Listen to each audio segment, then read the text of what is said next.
In this video, I'm going to show you how to see passwords saved in Google account. You can do this both on mobile and computer. I'm first going to show you how to do it with your mobile. On your mobile phone, you want to go to settings. Now scroll till you see Google. Tap on Google and now tap manage your Google account. Now scroll till you see security.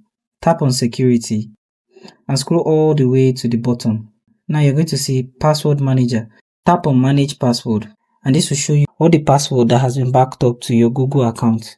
Tap on the password you want to see and follow with the authentication, and now you'll be able to see your password details.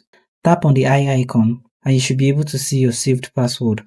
Now to do this on PC, you want to go to myaccount.google.com. I'm going to leave the link in the description. Here you want to click on security and scroll all the way to password manager. Here you can follow through with the remaining steps. So thank you guys for watching this video on how to see passwords saved in Google account, and I hope you found this video helpful. If you do find this video helpful, don't forget to hit the like button and subscribe to this channel. I hope to see you guys in my next video.